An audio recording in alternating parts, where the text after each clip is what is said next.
well, they are among the most feared creatures in the sea. But did you know that just by studying their jaws, we can learn a whole lot more about how sharks live their mysterious lives? We are joined now today by Simon DeMarchi, who, alongside the Australian Museum, is discovering what lies behind the famous bite. Welcome to the show, Simon. Thank you. Thank you for having me. First of all, can we talk about the jaws you have here? These are extraordinary. They're all real. They're real, yes. How did you find them? How did you come to have these in your possession? These are actually from collectors. Actually, they're from old collections, so these are actually restored. These were actually the mako jaw. I was going to say, this is a mako. It's a mako. It's a great white. Great white. Is that a bull?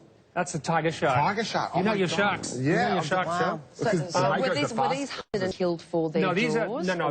This is actually old collections. Back in the 1970s, where white sharks were not protected, they actually come from those old collections. So I restored these. So you didn't extract them yourself? Didn't extract them myself, no. The mako was caught commercially for fishing for markets. And that's the fastest shark, isn't it? That is the fastest shark, yes, in the sea.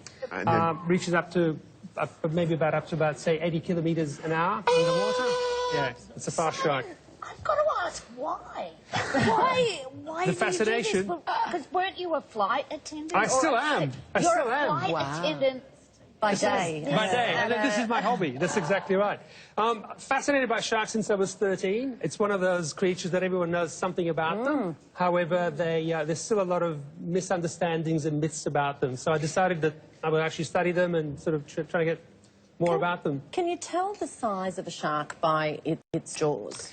You can, to a degree. You can actually tell by the size of the tooth itself and by the diameter of the actual jaw itself. So this shark here, the white shark that we see here, this is probably about a 4.5 metre shark. So probably about 15 foot, 16 foot. How wide would that be? Would that 4.5 metres? That would be able to eat you? That would be three of me. I'd be lunch. Yes. Wow. It's huge. And you were actually warning us before, when you could see this in the close-up before, each tooth actually has its own teeth. It's got teeth on teeth and these little jagged things. And we could actually slice ourselves open. You can slice yourself. If you actually ran your finger down that tooth, you could actually cut yourself pretty badly. We often think of sharks as killing machines, but they're actually something that they're a creature that needs to be saved. That's the thing. Unfortunately, over the years with movies and documentaries, etc., they've actually been demonized. But these are actually very fragile animals. Very few sharks can actually be kept in aquariums because what happens is they actually stress out quite easily and they can die. Wow. So they actually bump into the sides of the aquariums and they get stressed out and they can actually die. So sharks, even though they're actually portrayed as being these killing machines, they're actually quite fragile.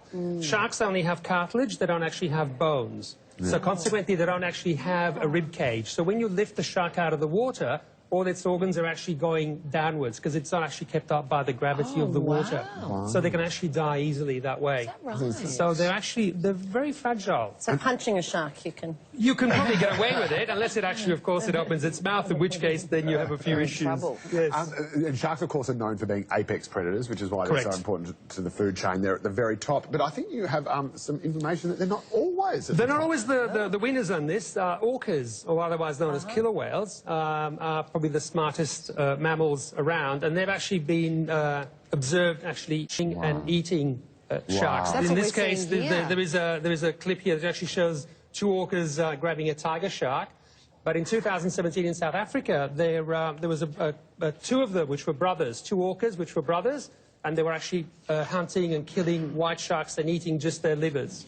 Wow. Because they're actually getting the protein. Is it wrong that I'm kind of on the side of the orcas? Well, look, in my presence maybe, but anyhow. What is the deadliest shark? Because I've heard different... I mean, obviously the great white is the biggest. Bull sharks, I understand, are the most aggressive, and of course can go into freshwater as well. And tiger sharks also. Tiger sharks. So the three main sharks that actually have been implicated in attacks on humans, which is the white shark, the bull shark, and the tiger shark. So they're the three main ones. But the bull shark actually is probably more dangerous than the white shark because also the fact that it's in the rivers and it's more present. I'm interested, what are your thoughts on shark nets and what would you do with... Look, it's a hard one.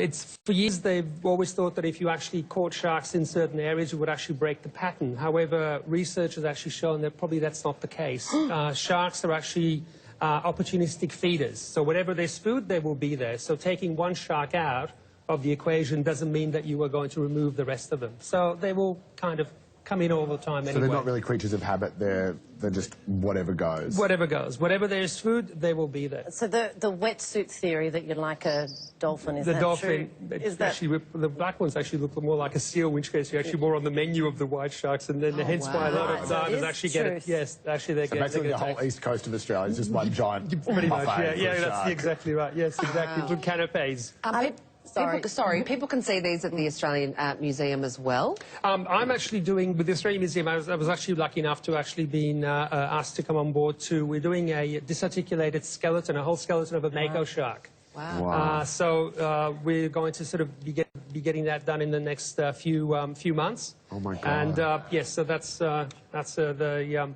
the jaws at the moment, but you will see the jaw of and the skeleton of the actual mako shark. So that's what it actually looks like. Wow. Yes, That is absolutely extraordinary. Simon Damaki, thank you so much for swinging by. You're very welcome. Incredible Thank you. pieces. Thank you for having me. Appreciate it.